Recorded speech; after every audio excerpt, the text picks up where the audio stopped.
যৌবনের হিসাব না দিয়ে একটা মানুষও আল্লাহর সামনে থেকে এক কদম নাগারও সুযোগ পাবে না। আল্লাহু আকবার। যৌবনকাল মানুষের জীবনের সবচাইতে গুরুত্বপূর্ণ সময়।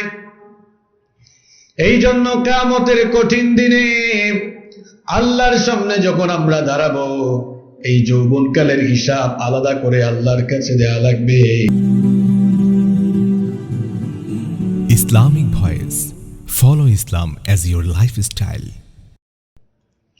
মাহফিলে উপস্থিত সম্মানিত উলামায়ে কেরাম, আমার সামনে বসা অত্র এলাকার পার্শ্ববর্তী এবং দূরদূরান্ত থেকে আগত আল্লাহর দ্বীন প্রেমী, কোরআন প্রেমী, সর্বস্তরের তাওহীদি জনতা, যুগে যুগে আল্লাহর জমিনে আল্লাহর দ্বীনকে প্রতিষ্ঠার জন্য যারা সবচাইতে বেশি অগ্রণী ভূমিকা পালন করেছেন, আমার কলিজার টুকরা প্রিয় যুবক এবং তরুণ ভাইয়েরা,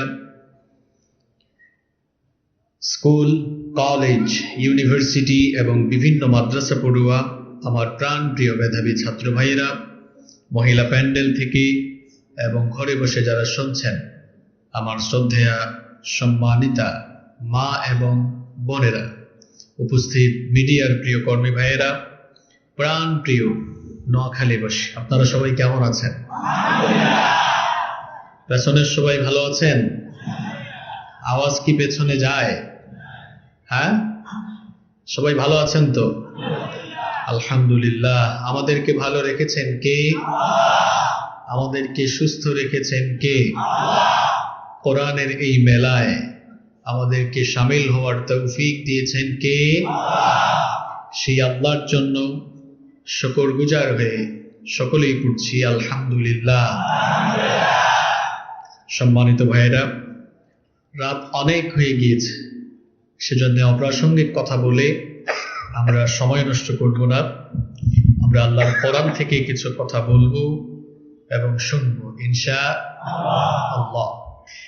সম্মানিত ভাইয়েরা, আজকের এই মাহফিল বাস্তবায়নের জন্য কেরে বাজার এলাকার যুবক এবং তরুণ ভাইয়েরা অক্লান্ত পরিশ্রম করেছে, কষ্ট করেছে। এলাকাবাসী প্রত্যেকেই সাপোর্ট করেছেন, আন্তরিক সহযোগিতা করেছেন বলেই আজকের এই প্রোগ্রাম বাস্তবায়িত হয়েছে। আমরা দোয়া করছি আল্লাহ তাআলা যেন এর জন্য সকলকে উত্তম জাযা দান করেন, আমরা বলি আমিন।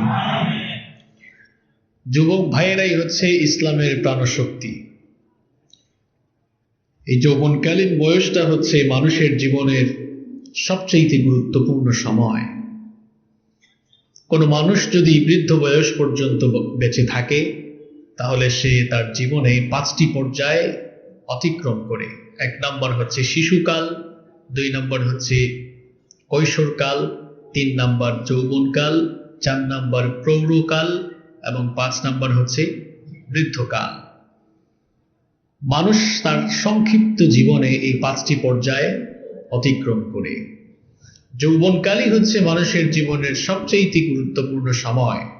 এর আগেও 2টি দুর্বলকাল রয়েছে এবং এর পরেও 2টি দুর্বলকাল রয়েছে। যৌবনকাল মানুষের একেবারে মাঝামাঝি জায়গায় অবস্থিত। দেখেন, এর আগে শিশুকাল, কৈশোরকাল, এর পরে প্রৌঢ় এবং বৃদ্ধকাল, মাঝখানে আছে যৌবনকাল। এই যৌবনকাল হচ্ছে সবচেয়ে গুরুত্বপূর্ণ। এজন্যই বলা হয় youth is called the golden season of human life. যৌবনকালকে মানুষের জীবনের স্বর্ণালী সময় বলা হয়। যৌবনকাল হচ্ছে একজন মানুষের জীবনের জন্য সবচেয়ে গুরুত্বপূর্ণ সময়। আবার এই যৌবনকালই হচ্ছে মানুষের জন্য অত্যন্ত ঝুঁকিপূর্ণ সময়। যৌবনকাল গুরুত্বপূর্ণ কেন? কারণ কেউ যদি তার যৌবনকালকে যথাযথভাবে কাজে লাগাতে পারে, সে তার উন্নত কেরিয়ার, চারিত্রিক সমৃদ্ধি এবং জীবনের কাঙ্ক্ষিত সফলতা লাভ করতে সক্ষম হবে। এই জন্য যৌবনকাল একজন মানুষের জন্য অত্যন্ত গুরুত্বপূর্ণ। আবার এই যৌবনকাল মানুষের জন্য ঝুঁকিপূর্ণ বটে।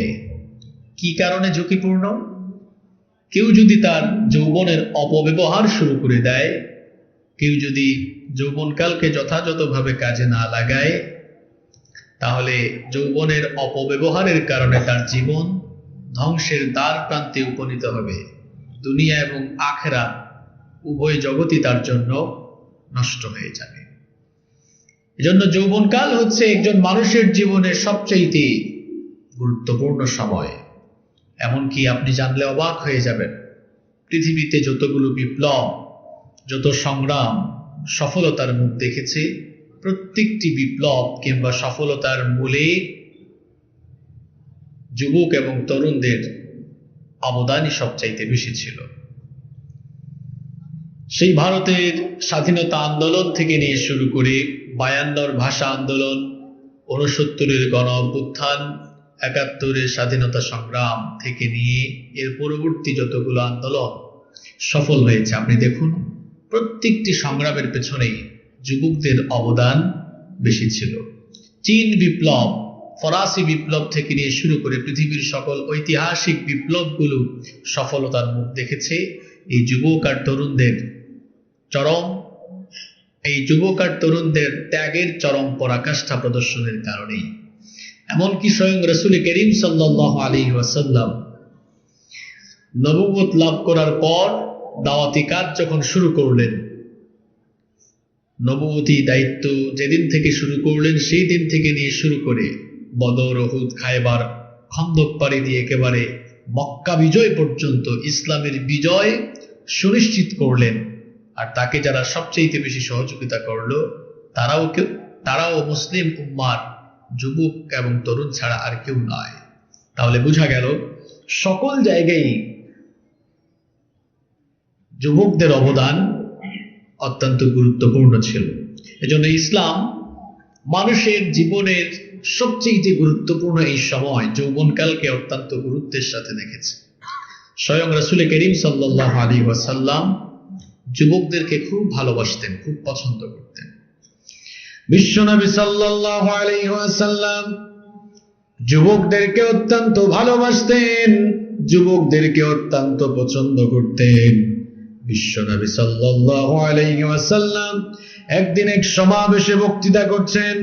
একজন যুবক সাহাবী, তরুণ সাহাবী, তার নাম হলো জারির, সমাবেশ স্থলে জায়গা না পেয়ে পেছনে দাঁড়িয়ে আছেন। আল্লাহর নবী লক্ষ্য করলেন, লক্ষ্য করে সঙ্গে সঙ্গেই তিনি জারিরকে লক্ষ্য করে বললেন, ওগো জারির, সমাবেশ স্থলে বসার জন্য জায়গা পাও নাই তো কি হয়েছে? আমি নবী আমার চাদর মুবারক খুলে তোমার দিকে ছুড়ে দিলাম, আমার চাদরটা বিছিয়ে তুমি বসে যাও। বিশ্বনবী সাল্লাল্লাহু আলাইহি ওয়াসাল্লাম যখন তার গায়ের চাদর মুবারক খুলে জারিরের দিকে নিক্ষেপ করলেন, জারির তখন সেই চাদরখানাকে তার বুকের সঙ্গে জড়িয়ে ধরলেন। চক্ষু থেকে পানি বের হয়ে গেল। কেঁদে কেঁদে তিনি বলতে লাগলেন, ওগো আল্লাহর নবী, কি করে আপনার চাদরের উপরে আমি বসতে পারি? আপনি হচ্ছেন আল্লাহর নবী, নবীদেরও নবী, আপনার মর্যাদা আল্লাহর পরে, আপনার চাদরের উপরে আমার মতো ক্ষুদ্র মানুষ কি করে বসতে পারে? দুনিয়ার কোনো মানুষ আপনার চাদরের উপরে বসার যোগ্যতা রাখে না। ওগো আল্লাহর নবী, আকরামাকাল্লাহ কামা আকরামতানি ইয়া রাসূলুল্লাহ, বলেন সাল্লাল্লাহু। ওগো আল্লাহর রাসূল, আজ এই ভরা মজলিসে এতগুলো মানুষের সামনে আপনি আমাকে যেভাবে সম্মানিত করলেন, আমিও দোয়া করি আল্লাহ যেন আপনার সম্মান আর মর্যাদা আরো বেশি বাড়িয়ে দেন। এভাবে যুবকদেরকে পছন্দ করতেন মুহাম্মদ সাল্লাল্লাহু আলাইহি ওয়াসাল্লাম। মাঝে মাঝে এক দুইজন করে উঠা বসা করে, যারা চলে যাবেন আমি 20 সেকেন্ড সময় দিলাম, চলে যান, খুব ভালোভাবে বলছি। এরপরে যদি কেউ উঠা বসা করেন আমি কিন্তু আর ভালোভাবে বলবো না। এটা খুব খারাপ একটি পরিবেশ। কথা বলার জন্য সুন্দর পরিবেশ দরকার। আমি যেহেতু অনেক লেট করে উঠেছি, বেশিক্ষণ কথা বলবো না, কিন্তু যতক্ষণ কথা বলবো এখানে আওয়াজ হবে না, এখানে ওয়াজ হবে, আলতু ফালতু কথা হবে না। সুতরাং যারা একটু পর পর ওঠা বসা করে এরা পরিবেশ নষ্ট করে। এই পরিবেশ বিনষ্টকারী মানুষদের মাহফিলে দরকার নাই। এই পরিবেশ বিনষ্টকারী মানুষগুলো আগে থেকেই চলে গেলে ভালো। রিয়েল শ্রোতা দরকার, যারা শেষ পর্যন্ত থাকে, এরা হচ্ছে রিয়েল শ্রোতা। আর মাঝে মাঝে যারা উঠা বসা করে এরা রিয়েল শ্রোতা না, এরা গন্ডগোলকারী মানুষ, এরা ঝামেলা সৃষ্টিকারী, বিশৃঙ্খলা সৃষ্টিকারী মানুষ। এই ফাসাদ সৃষ্টিকারী মানুষদেরকে কোরআনের মতো পবিত্র মাহফিলে এদের দরকার নাই, এরা যেন আগে থেকেই চলে যায়। আমি বলছিলাম এই যুবকদেরকে স্বয়ং রাসূল করিম সাল্লাল্লাহু আলাইহি ওয়াসাল্লাম খুব পছন্দ করতেন, খুবই ভালোবাসতেন। যৌবনকাল মানুষের জীবনের সবচাইতে গুরুত্বপূর্ণ সময়। এই জন্য কিয়ামতের কঠিন দিনে আল্লাহর সামনে যখন আমরা দাঁড়াবো, এই যৌবনকালের হিসাব আলাদা করে আল্লাহর কাছে দেয়া লাগবে। কিয়ামতের দিন আল্লাহর সামনে আমরা সবাই দাঁড়াবো। এ ব্যাপারে কি কোনো সন্দেহ আছে নাকি? কোনো সন্দেহ নাই। কিয়ামতের কঠিন দিনে আমরা যখন আল্লাহর সামনে দাঁড়াবো, 5টি প্রশ্নের জবাব না দিয়ে আল্লাহর কোন বান্দা সেদিন এক কদম নড়ার সুযোগ পাবে না। এই 5টি প্রশ্নের জবাব দেওয়ার পর বান্দা নড়াচড়ার সুযোগ পাবে। 5টি প্রশ্নের জবাব দেওয়ার আগ পর্যন্ত আল্লাহর কোন বান্দা সেদিন এক কদম নড়াতে পারবে না। তিরমিজি শরীফের হাদিস, عن عبد الله ابن مسعود رضي الله عنه قال قال النبي صلى الله عليه وسلم, আব্দুল্লাহ ইবনে মাসউদ রাদিয়াল্লাহু আনহু হাদিসটি বর্ণনা করেছেন। বিশ্ব নবী সাল্লাল্লাহু আলাইহি ওয়াসাল্লাম বলেছেন, লা তাজুলু কদমা ইবনে আদম মিন ইনদি রাব্বিহি হাত্তা ইসআলা আন 50। আল্লাহর নবী বলেছেন, কিয়ামতের দিন 5টি প্রশ্নের জবাব দেওয়ার আগ পর্যন্ত আল্লাহর কোন বান্দা এক কদম নড়ার সুযোগ পাবে না। 1 নাম্বার প্রশ্ন করা হবে, আন উমরিহি ফিমা আফনাহু। আল্লাহ তাআলা প্রশ্ন করবেন, বান্দারে তোমাকে যে লম্বা হায়াত দিয়েছিলাম, তোমার সেই হায়াত তুমি কিভাবে কাটিয়েছো? গোটা জীবনের হিসাব দেয়া লাগবে কার কাছে? 2 নাম্বার প্রশ্ন করা হবে, ওয়ান শাবাবিহি ফিমা আবলাহু। ও আল্লাহর বান্দা, তোমাকে যে যৌবন নামক নেয়ামত দেওয়া হয়েছিল, এই যৌবন নামক নেয়ামত তুমি কোথায় কিভাবে কাটিয়েছো? যৌবনের প্রত্যেকটি মুহূর্তের হিসাব দেয়া লাগবে কার কাছে? 3 নাম্বার প্রশ্ন করা হবে, ওয়ামালুহু মিন আইনা কাসাবাহু। এত ধন সম্পদ তোমার ছিল, এই ধন সম্পদ কোথা থেকে কিভাবে উপার্জন করেছো? সেই হিসাব দেওয়া লাগবে কিয়ামতে কার কাছে? 4 নাম্বার প্রশ্ন করা হবে, ওয়াফিমা আনফাকাহু। ধন সম্পদ কোথায় ব্যয় করেছো? 5 নাম্বার প্রশ্ন করা হবে, ওয়ামাযা আমিলা ফিমা আলিমা। যতটুকু জেনেছো ততটুকু তুমি আমল করেছো কিনা? এই 5টি প্রশ্নের জবাব না দিয়ে আল্লাহর কোন বান্দা এক কদম নড়ার সুযোগ পাবে না। তার মধ্যে গুরুত্বপূর্ণ প্রশ্ন থাকবে, আন শাবাবিহি ফিমা আবলাহু। আল্লাহর বান্দা, তোর যৌবন কাল তুই কোথায় কিভাবে কাটিয়েছিস? যৌবনের হিসাব দেওয়া লাগবে কার কাছে? আমার যুবক ভাইয়েরা, আমার তরুণ ভাইয়েরা, এই যৌবন বয়সে শক্তি সামর্থ্য আছে বলে যৌবনের উন্মাদনায় যা মন চায় তাই করছো, কিন্তু তোমার এই যৌবনের প্রত্যেকটি মুহূর্তের হিসাব আলাদা করে দেওয়া লাগবে কার কাছে? আর যে বাবারা এসেছেন, চুলদাড়ি পেকে গিয়েছে, আপনাদের যৌবন তো চলে গিয়েছে, এই যৌবনের হিসাব কিন্তু আলাদা করে আল্লাহর কাছে দেয়া লাগবে। যৌবনের হিসাব না দিয়ে একটা মানুষও আল্লাহর সামনে থেকে এক কদম নড়ার সুযোগ পাবে না। আল্লাহু আকবার। যুবক ভাইয়েরা, কোথায় কাটছে তোমার যৌবন? কিভাবে যাচ্ছে যৌবন? এই যৌবনের হিসাব দেয়া লাগবে কার কাছে?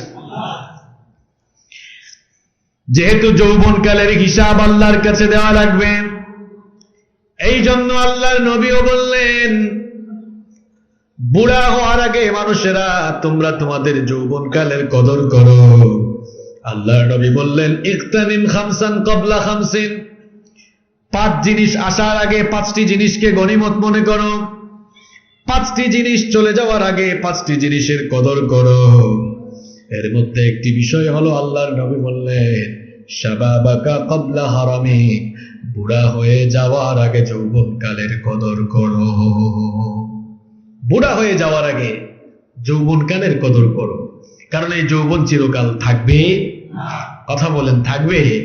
দেখেন, তাকিয়ে দেখেন, আজকের মাহফিলে কত বাবারা এসেছেন যাদের চুলদাড়ি পেকে গিয়েছে।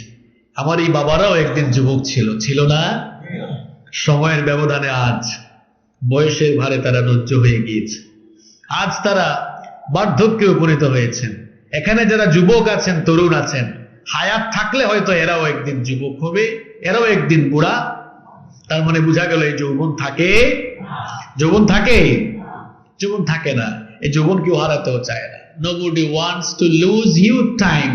কেউ এই যৌবন হারাতে চায় না। মানুষ যৌবন ধরে রাখার কিংবা যৌবন দেখানোর অনেক প্রচেষ্টা চালায়, অনেক চেষ্টা করে।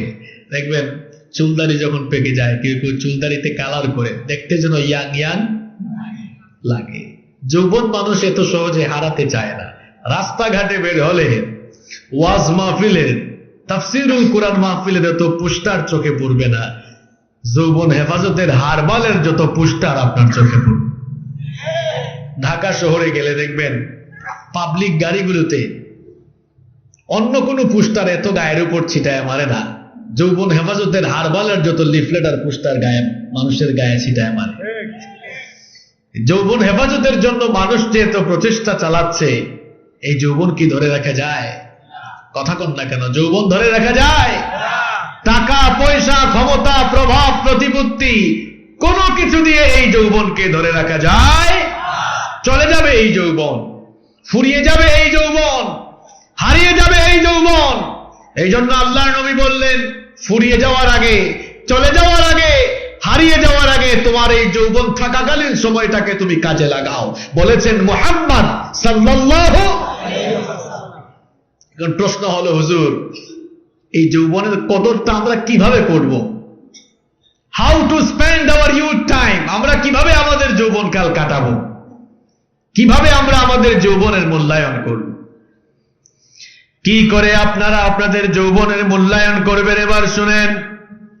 আওয়াজ ছেড়ে দিয়ে শরীরের সকল শক্তিগুলোর মাঝ বরাবর এনে সবাই আওয়াজ ছেড়ে দিয়ে বলেন তো, যৌবন দিয়েছেন কে? যৌবন দিয়েছেন কে? যৌবন যিনি দিয়েছেন সেই যৌবনদাতা মহান আল্লাহর জন্য নিজের যৌবনটাকে ওয়াকফ করে দিতে হবে। সেই আল্লাহর কাছে নিজের যৌবনটাকে সুপুর্দ করে দিতে হবে। যৌবনকালীন বয়সে প্রত্যেকটি মুহূর্ত যার হুকুম মতো, যার বিধান মতো কাটাতে হবে তিনি কে? আল্লাহ। আজান হয়ে গেল, আজান হয়ে যাওয়ার পর মসজিদে যাওয়া লাগবে, বিধানটা কার? আল্লাহ। আমি যদি মসজিদে যাই খুশি হবেন কে? আল্লাহ। আর আজান হওয়ার পর যদি মসজিদে না যাই খুশি হবে কে? আল্লাহ।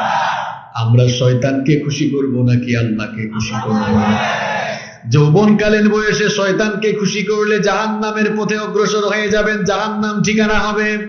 আর যৌবনকালীন বয়সে যদি আল্লাহকে খুশি করা যায়, তাহলে আমাদের জন্য জান্নাত রেডি রেখেছেন কে? আল্লাহ। আমার যুবক ভাইগুলো নামাজে যায় না, নামাজে যায় না তারা। তাদেরকে যদি বলি ভাই নামাজে চলো, কই হুজুর দেখেন না এখনো ইয়াং যুবক মানুষ, বুড়া হয়ে নেই তারপরে নামাজ।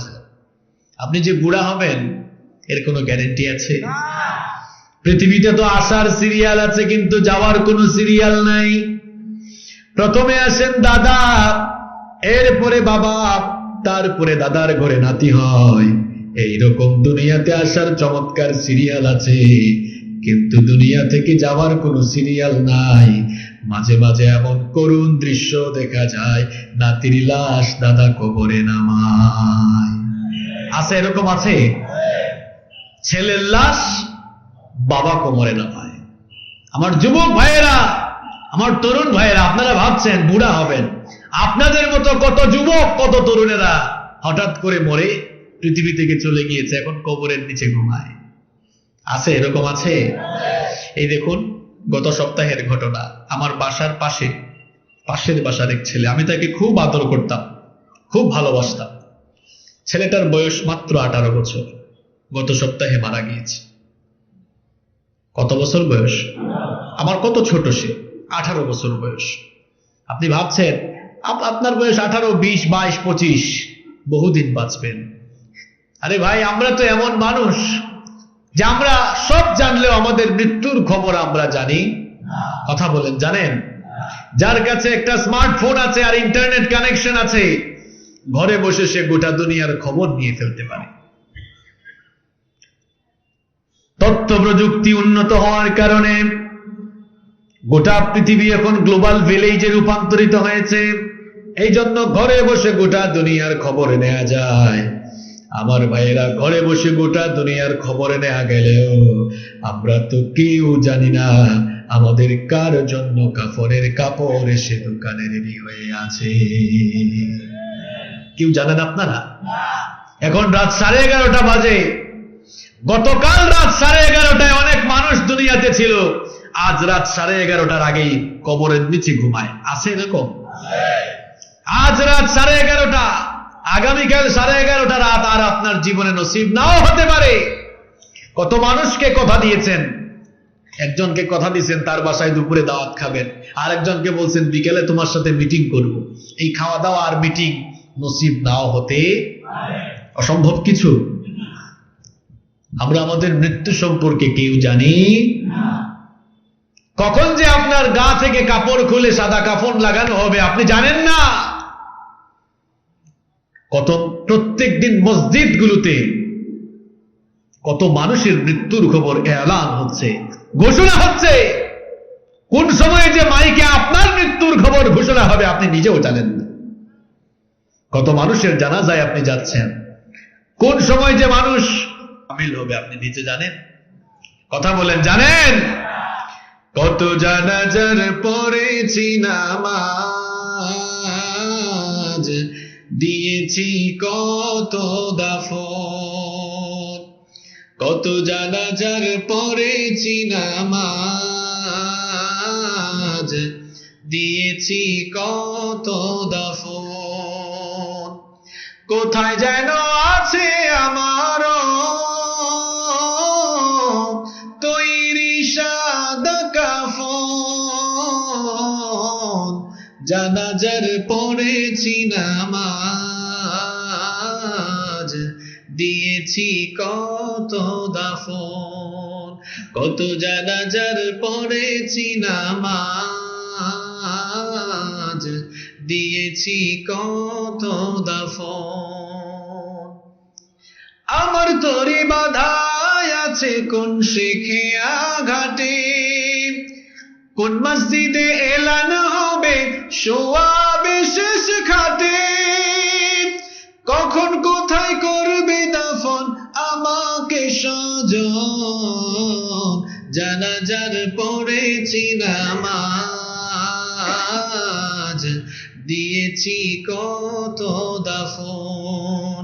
কত জানাজার পড়েছি নামাজ, দিয়েছি কত দাফন। বাঁশঝাড় আপনাদের এলাকায় আছে? আছে? রাস্তার পাশে কত বাঁশের ঝাড় থাকে, এই বাঁশের ঝাড়ের নিচ দিয়ে হেঁটে যান। কখনো কি এই অনুভূতি হৃদয়ে জাগ্রত হয়েছে যে কোন বাঁশ ঝাড়ের বাঁশ কেটে কবরের উপরে যে আপনার ছাউনি দেওয়া হবে? এই ফিলিংস কি কখনো অন্তরে জাগ্রত হয় না?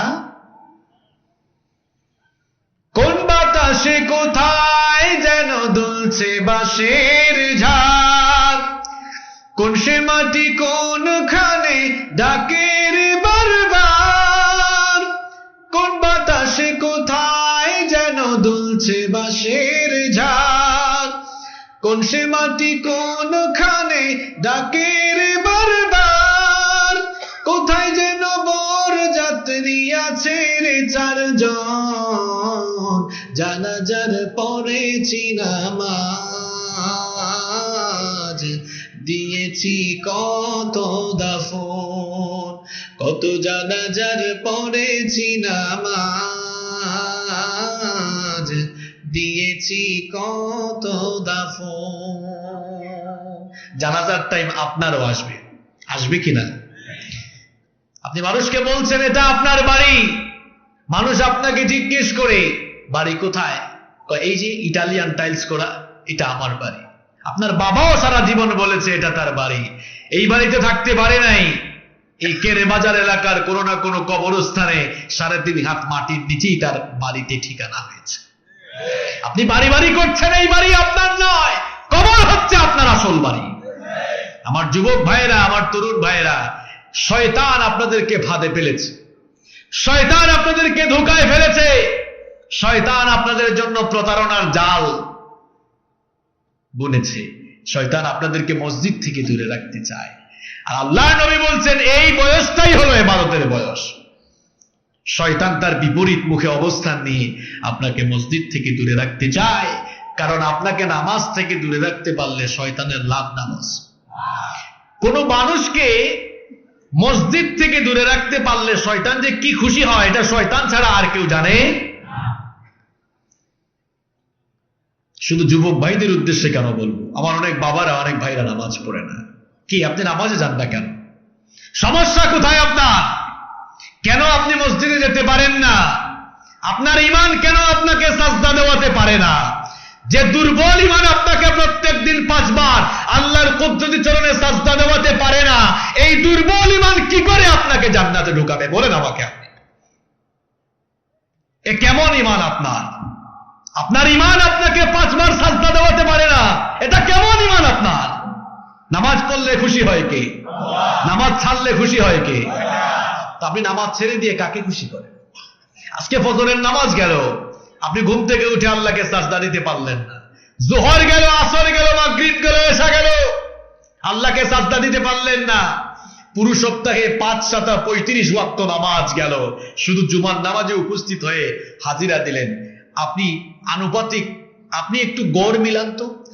আপনি পুরো সপ্তাহে শুধু জুমার দিনে মসজিদে গেলেন, পুরো সপ্তাহে নামাজ কত ওয়াক্ত? কত ওয়াক্ত? মুখে ঠাডা পড়ছে নাকি? কথা বলেন, আরো জুড়ে বলেন, আরো জুড়ে বলেন। নামাজে গেছে কয়বার? কথা বলেন না কেন? কি শুধু ওই স্লোগান দেওয়ার জন্য ওয়াজে আসছেন না? বাস্তব ভিত্তিক কথা শুনে যান। এক সপ্তাহে নামাজ কয়বার? আরো জুড়ে বলেন, কয়বার? সাপ্তাহিক নামাজি মসজিদে গেল কয়বার? দেখছেন কেমন শয়তান? 34 বার শয়তানকে খুশি করেছে, আর একবার কাকে খুশি করেছে? পুরো সপ্তাহে 35 ওয়াক্ত নামাজের মধ্যে 34 ওয়াক্ত নামাজ ছেড়ে দিয়ে একবার নামাজে গেল, 34 বার শয়তানকে খুশি করলো, আর একবার আল্লাহকে খুশি করে। যেই লোকগুলো নিজেকে ইমানদার বলে দাবি করে, এর নাম ইমানদারি নয়, এর নাম বেঈমানি, এর নাম মুনাফিকি। দাঁত ব্রাশ করে না এক লোক বলে তার মুখ পরিষ্কার। যৌক্তিক না অযৌক্তিক কথা? হ্যাঁ, কথা বল না কেন? দাঁত ব্রাশ না করে মুখ পরিষ্কার দাবি করা যেমন অযৌক্তিক, ঠিক তেমনি ভাবে নামাজ ছেড়ে দিয়ে নিজেকে ইমানদার দাবি করাও সম্পূর্ণ অযৌক্তিক। আমার কথা নয়, বলেছেন মুহাম্মদ সাল্লাল্লাহু বাইনাল আবদি ওয়াল কুফরি তারকুস সালাহ। রাসূল করিম সাল্লাল্লাহু আলাইহি ওয়াসাল্লাম বললেন, আল্লাহর বান্দা আর কাফেরের মধ্যে পার্থক্যই হলো নামাজ ছেড়ে দেওয়া। মান তারাকা সালাতান মুতাআম্মিদান ফাকাদ কাফারা। ইচ্ছে করে যারা নামাজ ত্যাগ করলো, নামাজ ছেড়ে দিল, কার সঙ্গে কুফরি করলো? আমার বাবারা, আমার ভাইয়েরা, কি করে নামাজ ছেড়ে দেন? কেন নামাজ ছেড়ে দেন? কেন মসজিদে আজান হলে যেতে পারেন না? এ কেমন দুর্বল ঈমান! আপনার ঘর থেকে মসজিদ 100 হাত, 200 হাত, 500 হাত, 500 মিটার, 600 মিটার। এই ঈমান আপনাকে ঘর থেকে বের করে 200, 300, 500 মিটার দূরের মসজিদে নিতে পারে না। এই ঈমান বুঝি আপনাকে জান্নাতে নিতে না। আহা, আফসোস লাগে। কত প্রকার নামাজি যে বের হয়েছে। নিয়মিত নামাজিদের বাইরে অনিয়মিত নামাজিগুলো 5 প্রকার। কয় প্রকার? 1 নাম্বার ওই যে বললাম সাপ্তাহিক নামাজি। এই নোয়াখালীতে সাপ্তাহিক নামাজি নাই। আছে মানে এই প্যান্ডেলের ভিতরেই আছে, আমি চেহারা দেখলেই বুঝি। এরা হলো 1 নম্বরে সাপ্তাহিক নামাজি। তার সারা সপ্তাহের নামাজের খবর নাই। শুক্রবারে এসে জুমার দিন দেখবেন কি একটা ভিআইপি ভাবসাব নেয়, পাঞ্জাবি টাঞ্জাবি নতুন করে টুপি লাগিয়ে সবার শেষে আসবে। ইমাম সাহেব যখন আরবি খুতবা দেন অথবা নামাজের আগে সে একটু এরকম করে আপনাদের এলাকায়। ইমাম সাহেব, খতিব সাহেব দুর্বল মানুষ যারা, এরা তো কিছু বলতে পারে না। যেই ইমাম, যেই খতিব মসজিদের মিম্বরে বসে হক কথা বলতে পারে না, ওই ইমাম মসজিদের মিম্বরে বসার দরকার নাই। মিম্বর ছেড়ে দিয়ে কোথাও গিয়ে মাটি কাটেন। মিম্বরে বসে আপনাকে সাহসিকতার সাথে কথা বলতে হবে। আল্লাহর নবী মসজিদে নববীর মিম্বরে খুতবা দিচ্ছেন। এক লোক মসজিদের শেষে এসে সবার কাঁধ ডিঙিয়ে সামনে আসার চেষ্টা করছে। আল্লাহর নবী রাগান্বিত হয়ে খুতবা বন্ধ করে বললেন, এখানেই দাঁড়িয়ে যাও, যেখানে জায়গা পেয়েছো চুপ করে বসে যাও। সামনে আসতে হলে সবার আগে আসতে হবে। ভিআইপির ঘরের ভিআইপি, এটা মসজিদ, এটা আল্লাহর ঘর। ভিআইপি গিরি দেখাতে হলে তোকে সবার আগে মসজিদে আসা লাগবে। সবার শেষে মসজিদে এসে সামনের কাতারে আসা যাবে না, বরং সবার আগে এসে সামনের কাতারে বসা লাগবে। এটাই কথা বলেছেন মুহাম্মদ সাল্লাল্লাহু। এই গেল সাপ্তাহিক নামাজি। 2 নাম্বার মাসিক নামাজ। এই যে সামনে রমজান মাস আসতেছে, সারা বছর খবর নাই, রমজান মাস পাক্কা মুসল্লি। এটা খারাপ না, একদিকে ভালো, কিন্তু আমার ওই ভাইদেরকে বলবো শুধু কি 1 মাসের জন্য নামাজ না সারা জীবনের জন্য নামাজ? তো সারা বছর নামাজ ছাড়লে তো হবে না। 3 নাম্বার হলো ভিআইপি নামাজি। এরা সিজনে সিজনে আসে। এই যে শবে বরাত সামনে আসতেছে, নতুন পাঞ্জাবি গায়ে দিয়ে আতর সেন্ট গায়ে দিয়ে আসবে, খুব নফল নামাজ পড়বে, তাবারুক সিন্নি খাবে, কিন্তু ফজরের নামাজ না পড়ে ঘুমাই যাবে। এরকম আছে, চিটাগাঙে এগুলো আছে। আপনাদের এলাকায় নাও থাকতে আছে নাকি এখানে? আচ্ছা। 4 নম্বর হলো সিআইপি। এরা ভিআইপিও না, সিআইপি। এরা বার্ষিক নামাজি, বছরে 2 বারই আসে, 2 ঈদে, এর বাইরে নামাজে আসে না। আর 5 নাম্বার হলো জানাজার নামাজি। খালি জানাজার নামাজে যায়, খুঁজে কোন এলাকায় কোন জানাজা আছে, তাও এমনি যায় নাই। যে ঠিকই বলছে যে লাশ সামনে রেখে একটু বক্তব্য দেওয়া যাবে, ভাইরাল হওয়ার সুযোগ আছে। চিন্তা করছেন কেমন বাটপার? কয় প্রকার নামাজি বললাম? এই যে সাপ্তাহিক, মাসিক, সিজনাল, বার্ষিক আর জানাজার নামাজি, এই নামাজিগুলোর নামাজ নিয়ে টিটকারি করার কোন ভ্যালু আল্লাহর কাছে আছে? আল্লাহ তাআলা সূরাতুল মুমিনুনের মধ্যে বললেন, সূরা মুমিনুন ভালো করে পড়বেন। সূরা মুমিনুন শুরু করছেন নামাজ দিয়ে, কোয়ালিটি গুলো বর্ণনা করে শেষও করেছেন নামাজ দিয়ে। এরপরে বললেন এরাই সেই জান্নাতের ওয়ারিস, যেই জান্নাতকে আমি সবচাইতে নেয়ামত দিয়ে সাজিয়েছি। 1 নম্বরের জান্নাত, জান্নাতুল ফেরদাউস। 5 ওয়াক্তের নামাজিগুলোই জান্নাতুল ফেরদাউসের ওয়ারিস। সুবহানাল্লাহ। কেন নামাজে গেলে আপনার কি হয়? কেন নামাজে যেতে পারেন না আপনি? যখনই আপনি নামাজে ঢুকতে পারেন না, আযান হলে আপনি যদি মসজিদ থেকে দূরে থাকেন, মনে করবেন শয়তান আপনার উপরে খুব ভালো করে ভর করেছে, খুব ভালো করে আপনাকে শয়তান ভর করে ফেলেছে। কোন মানুষ যদি আযান হয়ে যাওয়ার পর কোন মুসলমান যদি নামাজে যায়, সে কার গোলামির পরিচয় দেয়? কার গোলামির পরিচয় দেয়? আর আযান হয়ে যাওয়ার পর কেউ যদি মসজিদে না যায়, সে কার গোলামির পরিচয় দেয়? Decision is use. এখন সিদ্ধান্ত আপনার, কার গোলামি করবেন আপনি সিদ্ধান্ত নিন। আপনি সিদ্ধান্ত নিন। এতদিন যা করেছেন, আজকে তওবা করে মাহফিল থেকে যান। আজকের ফজর থেকে যেন আর মরার আগ পর্যন্ত 1 ওয়াক্তের নামাজও কাজা না হয়। এই সিদ্ধান্ত নেওয়া যাবে? নেওয়া যাবে? আল্লাহ কবুল করেন, বলেন আমিন। আমার যুবক ভাইদের উদ্দেশ্যে কথা বলছিলাম, লাইন হারায় ফেললে হবে না। কোন জায়গায় ছিলাম মনে আছে? আল্লাহ নবী বলছেন যৌবন চলে যাওয়ার আগে কদর করো। কদর করবেন কেমনে? কাজে লাগাবেন কেমনে? যৌবন দিয়েছেন কে? আরো আসতে বলেন, যৌবন দিয়েছেন কে? ওই আল্লাহর কাছে যৌবন সুপর্দ করে দিতে হবে, তার কাছে যৌবনটাকে ওয়াকফা করে দিতে হবে। যৌবনকালের প্রত্যেকটি মুহূর্ত যার বিধান মতো চলতে হবে, তিনি কি? আল্লাহ। আযান হয়ে গেল, সবার আগে মসজিদে দৌড়াতে হবে। আমার যুবক ভাইদেরকে বলছি, যৌবনকালীন বয়সের ইবাদতের দাম আল্লাহর কাছে অনেক বেশি। আল্লাহর নবী বলেছেন, একজন বুড়া মানুষের ইবাদতে আল্লাহ যত খুশি হন, একজন বুড়া মানুষের ইবাদতে আল্লাহ যত খুশি হন, একজন যুবক যখন আল্লাহর ইবাদত করে আল্লাহকে সাজদা দেয়, আল্লাহ তার চাইতে আরো বেশি খুশি হন। এই জন্য নিজের যৌবনটাকে আল্লাহর দ্বীনের জন্য, আল্লাহর জন্য উৎসর্গ করে দেন। আযান হয়ে গেলে মসজিদে দৌড়ান। মসজিদের সামনের কাতারগুলো আপনারা ফিল আপ করেন। আমার যুবক ভাইয়েরা, তরুণ ভাইয়েরা, ছাত্র ভাইয়েরা, সবাইকে বলছি, সামনের কাতারগুলো আপনাদের পূরণ করা লাগবে। আমার বাবারা রাগ করেন না যে হুজুর আমাদেরকে ঠেলায়া সামনের কাতার থেকে পেছনে ফেলে দিয়ে যাচ্ছে। আমার বাবারা বলেন তো, আপনাদের জীবদ্দশায় যদি আপনারা দেখে যেতে পারেন যে আপনাদের ছেলেগুলো আপনাদের সামনের কাতারে দাঁড়িয়ে নামাজ পড়ছে, এটা আপনাদের জন্য সুখের বিষয় না দুঃখের বিষয়? এর চেয়ে সুখের বিষয় আর কোনো কিছু হতে পারে? আমার যুবক ভাইরা, মসজিদের সামনের কাতারগুলোতে থাকতে হবে। পারা যাবে তো ইনশাআল্লাহ? যৌবনকালীন বয়স আল্লাহর জন্য উৎসর্গ করে দেন। শুধু নামাজি হলেই চলবে না, রাসূলের সুন্নাহ মোতাবেক চলার চেষ্টা করতে হবে। আমার অনেক যুবক ভাইরা দাঁড়িয়ে রাখতে পারে না, রাসূলের সুন্নাহর প্রতি মহব্বত রেখে, রাসূলকে ভালোবেসে মুখের মধ্যে দাড়িটাও রাখার দরকার আছে না নাই? যে যাই বলুক দাড়ি রাখতেই হবে, কারণ পৃথিবীর সমস্ত নবীরা দাড়ি রেখেছেন। সুবহানাল্লাহ। এমন একজন নবীও নাই যারা দাড়ি রাখেন নাই। এজন্য দাড়ি হচ্ছে সকল নবীদের সুন্নাহ। সুবহানাল্লাহ। একদিকে সুন্নাহ, অপরদিকে দাড়ি হচ্ছে পুরুষত্বের প্রতীক। আপনি যে পুরুষ মানুষ এই পরিচয় বহন করে দাড়ি, কারণ নারীদের দাড়ি নাই, পুরুষের দাড়ি থাকে। এজন্য দাড়ি রাখা মানেই হচ্ছে নিজেকে পুরুষ প্রমাণ করা। কথা ঠিক না বেঠিক?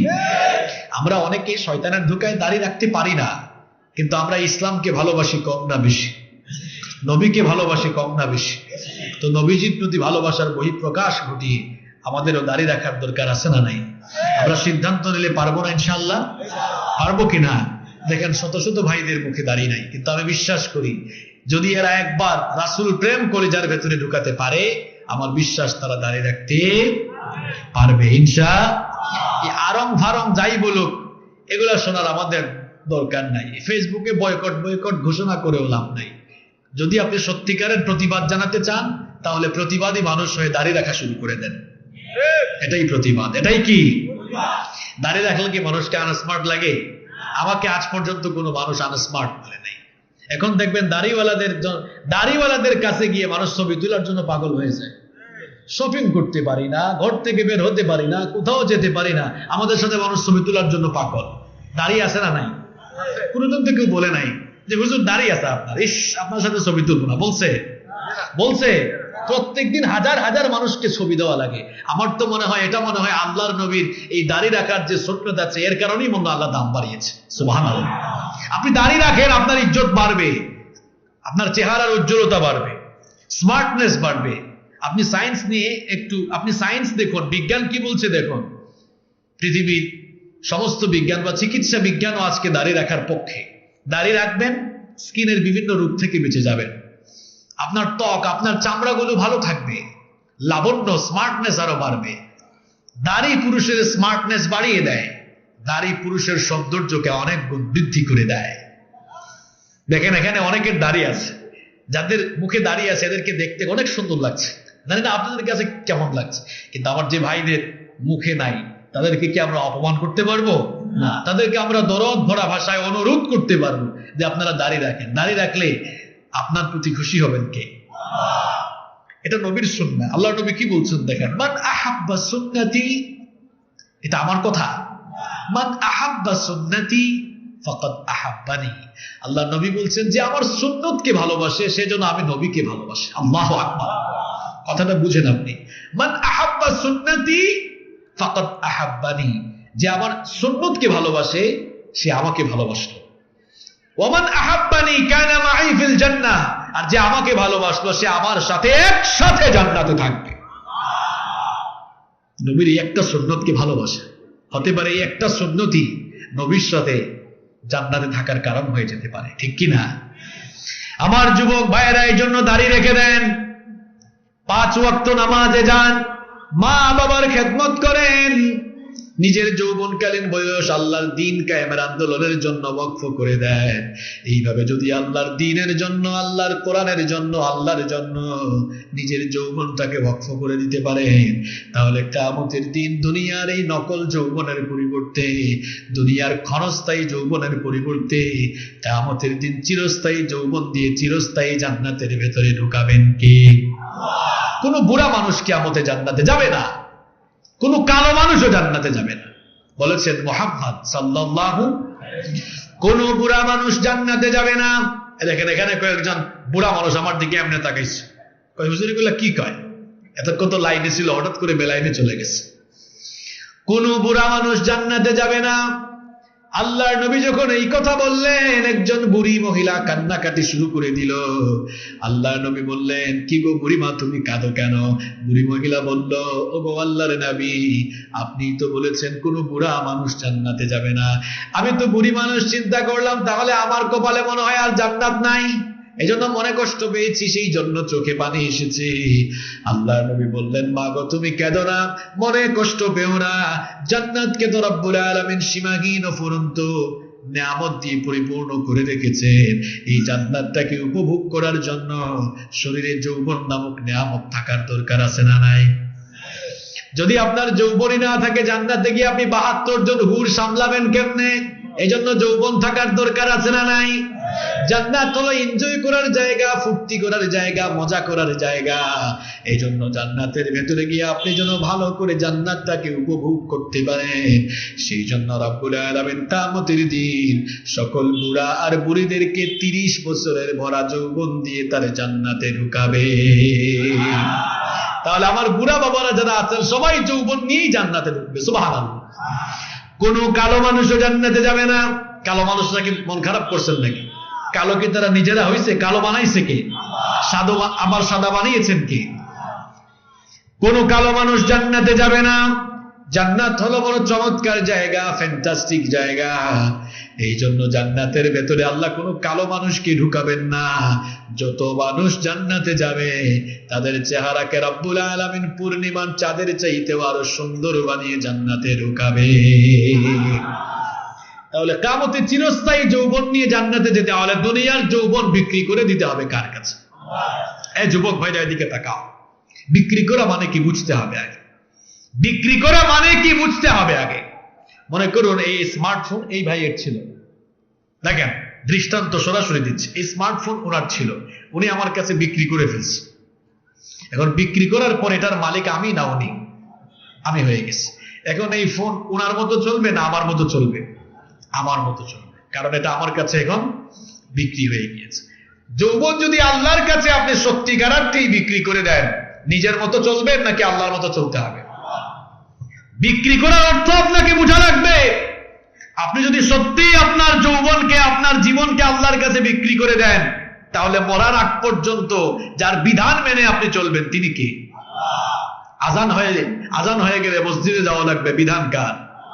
মা বাপের খেদমত করতে হবে, বিধানটা কার? কোরআনের জন্য নিবেদিত হয়ে যেতে হবে, আইনটা কার? আপনি যদি এগুলো না করেন বুঝে যাবে নিজেকে আল্লাহর কাছে বিক্রি করতে পারেন। নিজেকে আল্লাহর কাছে বিক্রি করে দিলে লাভ আছে না নাই? লাভটা কি? আল্লাহ বিনিময়ে কি দিবেন? টাকা পয়সা দিবেন?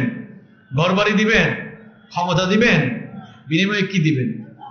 রব্বুল আলামিন সূরাতুত তাওবার 111 নম্বর আয়াতে বললেন, ইন্নাল্লাহা আশতারা মিনাল মুমিনিনা আনফুসাহুম ওয়া আমওয়ালাহুম বিআন্না লাহুমুল জান্নাহ। আল্লাহ তাআলা বলছেন, নিশ্চয়ই আমি মুমিনদের জান এবং মাল খরিদ করতে চাই, কিনে ফেলতে চাই, আর বিনিময়ে তাদেরকে আমি জান্নাত দিতে চাই। সুবহানাল্লাহ। খুব বুঝে শুনে বুদ্ধিমানের মতো জবাব দেন। নগদ টাকা দিয়ে পচা মাছ, পচা তরকারি কে কে কিনবেন? হাত তুলেন তো। হ্যাঁ, নগদ টাকা দিয়ে পচা মাছ কেউ কিনবে? জবাব দেন, কিনবে? নগদ টাকা দিয়ে পচা তরকারি কেউ কিনবে? নগদ টাকা দিয়ে কেউ পচা মাছ, পচা তরকারি কিনতে রাজি না। তাহলে আল্লাহ তাআলা তার বানানো জান্নাত দিয়ে আপনার পচা জীবন আর পচা যৌবন কিনবে? আল্লাহর কি ঠেকা পড়ছে নাকি? পচা জীবন আর পচা যৌবন কোনটা?